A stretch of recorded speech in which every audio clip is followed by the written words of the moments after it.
श्री स्वामी समर्थ. आज आपण बघणार आहोत गुढीपाडवा 2025. गुढीपाडवा कसा साजरा केला जातो, गुढी उभारण्याची तिथी आणि शुभमुहूर्त काय, गुढीपाडव्याच्या पूजेसाठी आवश्यक वस्तू, गुढी कशी उभारावी, गुढीचे महत्त्व काय, ते सर्व काही आपण व्हिडिओमध्ये बघणार आहोत. गुढीपाडवा 2025 महाराष्ट्र राज्यात प्रामुख्याने साजरा केला जाणारा गुढीपाडवा हा सण कापणीच्या हंगामाची सुरुवात दर्शवितो. हिंदू कॅलेंडरनुसार महाराष्ट्रातील लोकांसाठी हा दिवस नवीन वर्षाचा दिवस म्हणून साजरा केला जातो. गुढीपाडवा हा शब्दप्रयोग 2 शब्दांपासून बनवला गेला आहे.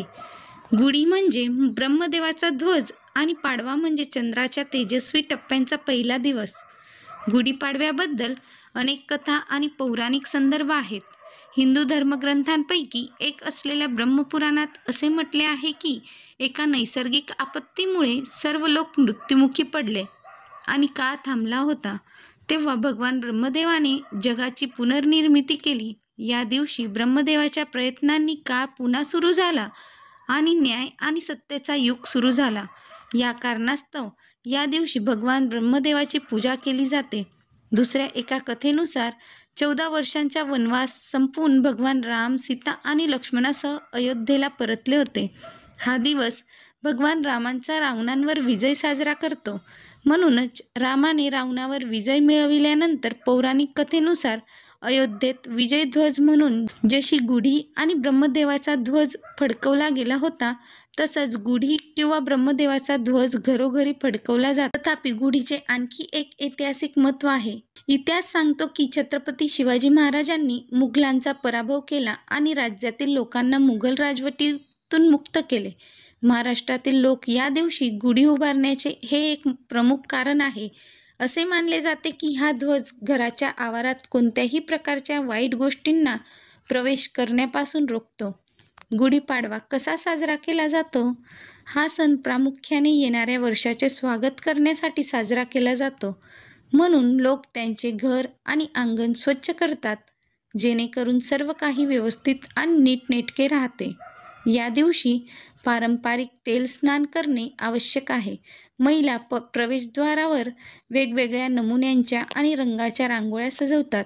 नवीन कपडे, विशेषतः कुर्ता पायजामा आणि साड्या परिधान करणे हे या प्रथेचा अविभाज्य भाग आहे. कदाचित या उत्सवातील सर्वात महत्त्वाचा भाग म्हणजे गुढी उभारणे. गुढीपाडव्याच्या पूजेसाठी आवश्यक वस्तू. गुढी एक प्राथमिक घटक ज्यामध्ये रेशमी सजावटींचा खांब आणि उलटा भांडे असतो. आंब्याची पाने, तोरण सजावटीचा दरवाजा तयार करण्यासाठी वापरला जातो. गंगाजल शुद्धीकरणासाठी पवित्र पाणी, नारळ समृद्धीचे प्रतीक म्हणून, ताजी फुले, दिवा, चंदन पेस्ट, पूजा थाळी. गुढी ठेवण्यासाठी तांब्याची किंवा चांदीची आरती थाळी वापरली जाते. प्रसाद, पुरणपोळी किंवा श्रीखंड यांसारख्या मिठाई सामान्यतः प्रसाद म्हणून दिल्या जातात.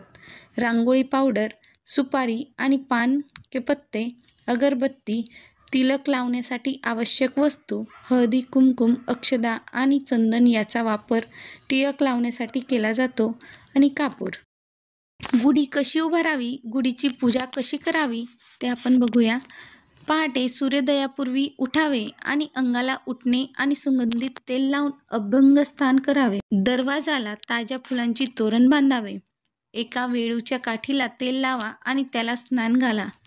नंतर त्या काठीच्या टोकाला एक केशरी वस्त्र बांधावे. कलशाला 5 गंधाचे पट्टे ओढावे. त्यावर स्वस्तिक काढावे आणि गजरा बांधावा. नंतर कलश उपडा ठेवावा. काठीला आंब्याचे डहाळी, कडुलिंबाचा पाला, फुलांची माळ, बत्ताशांची माळ घातली जाते. घरातून उजव्या बाजूला दिसेल अशा पद्धतीने गुढी उभारावी. हळद कुंकू व्हावे. धूप दीप अगरबत्ती दाखवून पूजा करावी. त्यानंतर नैवेद्य दाखवून गुढीला नमस्कार करावा. गुढीपाडव्याच्या दिवशी पंचांग वाचन आणि पूजनही केले जाते. सरस्वती देवीचे पूजन करून शालेय साहित्य, पाटी, वह्या सर्व पूजनाच्याही प्रथा आहे. आपण नियमित वापरतो त्या सर्व वस्तूंची फुलं वाहून पूजा करावी. काही ठिकाणी पाटीपूजनाची प्रथा आहे. हा ब्रह्मपूजनाचा दिवस आहे. त्यामुळे श्री गणेशाय नमः, श्री सरस्वती नमः, श्री गुरुभ्ये नमः असे लिहून त्यावर श्री सरस्वती काढण्यात येते आणि पाटीचे पूजन करण्यात येते. गुढीपाडव्याला गुढीसाठी नैवेद्य काय असावा? सहसा पूर्वपरंपरागत पद्धतीनुसार गुढीपाडव्याच्या दिवशी पुरणपोळी अथवा श्रीखंड करण्याची पद्धत होती. पण काळानुसार यामध्ये अनेक बदल घडत गेले. आजही अनेक घरांमध्ये गुढीसाठी नैवेद्य म्हणून श्रीखंड पुरीचा बेत करण्यात येतो. पण तरीही आपल्या आवडीप्रमाणे या दिवशी घरात गोडाधोडाचा नैवेद्य करण्यात येतो. वरण भात, कोशिंबीर, चटणी, पापड, लोणचे, बटाट्याची भाजी, पुरी, खीर, गोडाचा शिरा, श्रीखंड, पुरणपोळी, साखर भात, पुरण असे अनेक पदार्थ या दिवशी देवासाठी आणि गुढीसाठी नैवेद्य म्हणून दाखविण्यात येतात. आजही खास या दिवशी वेळ काढून घरातच सर्व महाराष्ट्रीयन असे हे खास पदार्थ बनविण्यात येतात आणि गुढीपाडव्याचा हा सण एकत्रित साजरा करण्यात येतो. गुढीपाडवा हा सण 30 मार्च 2025 रोजी साजरा केला जाईल. गुढीपाडवा सणाचा शुभ मुहूर्त कधी आहे? ब्रह्ममुहूर्त 4:41 ते 5:47 पहाटे. विजय मुहूर्त आहे दुपारी 2:30 ते 3:19 पर्यंत. संध्याकाळची वेळ आहे संध्याकाळी 6:37 ते 7 पर्यंत. अभिजित मुहूर्त आहे दुपारी 12:01 ते 12:50 पर्यंत. निशिदा मुहूर्त आहे सकाळी 12 ते 12:48 पर्यंत. Thank you for watching this video. Like, share and subscribe this channel.